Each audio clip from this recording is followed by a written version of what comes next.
Hi everyone, welcome to Diva's Nest. Today we are going to make tasty chicken cutlets, and if you're watching our channel for the first time and if you like the videos, please don't forget to subscribe and support us.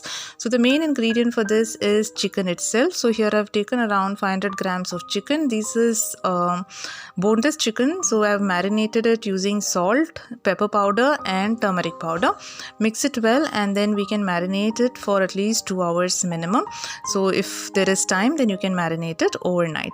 So once this is ready, then we will transfer it into a cooker, and then we need to pressure cook it for at least 2 whistles. So you can avoid this step if you are getting the minced meat readily available. Otherwise, we'll just pressure cook it.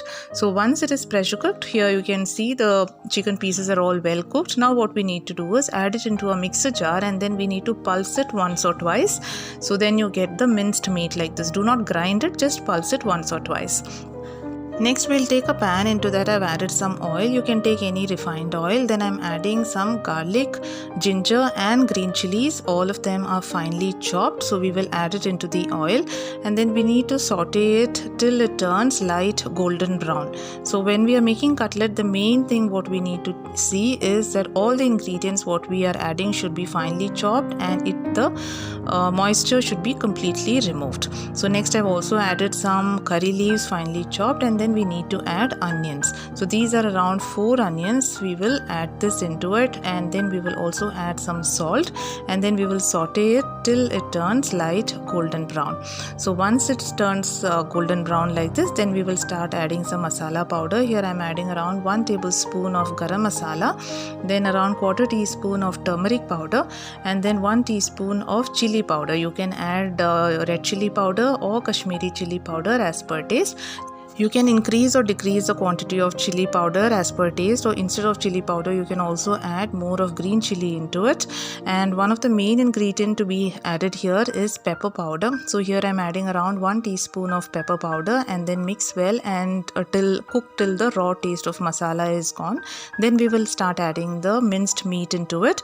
Add the minced meat completely and then mix well and then we can check taste or check for taste. So if you want to add more salt or more spice, you can add chili powder or pepper powder or garam masala, adjust the taste and then the mixing process will start. So this should be roasted completely.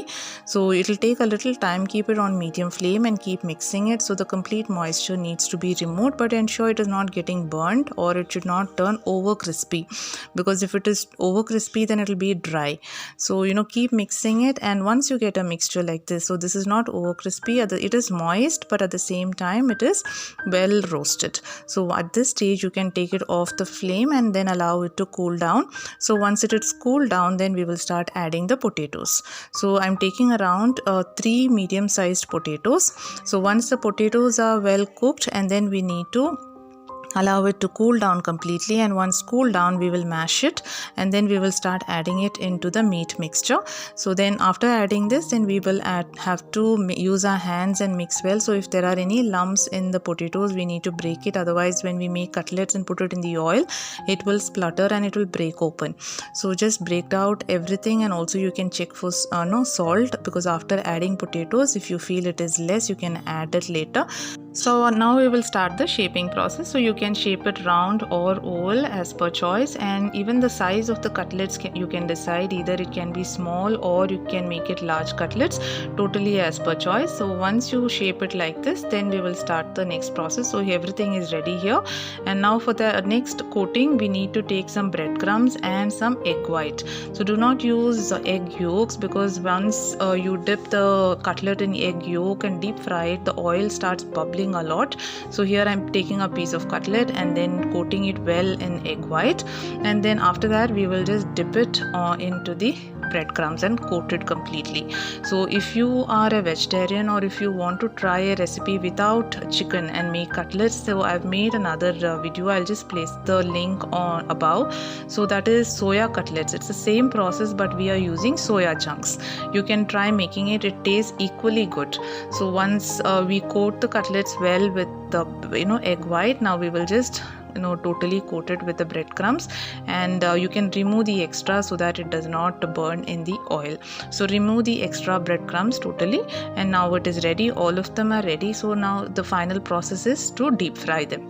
Once the oil is hot, then we will start adding the cutlets one by one into it. So just ensure the flame is medium. The oil should not be very hot, because if it is very hot, then as soon as we add the cutlets into it, the breadcrumbs will start getting burnt. So once it is done on one side, we will gently turn it on to the other side so it does not break, using the spoon edges. So, and then we need to just ensure it is getting crispy on either side. So cooking time will not take more than a minute. So once it is crispy on either side, then we can take it off. So I understand the cooking process and the making process is a little difficult for cutlet, but trust me, it is worth it. So here our cutlets are ready. It has come out so nicely. There are no cracks. It did not break open on any sides. So it's very tasty dish. I'll just break open one and show you. So here you see, it's so soft, crispy outside and soft and juicy inside. Hope you all liked it. Thank you so much for watching.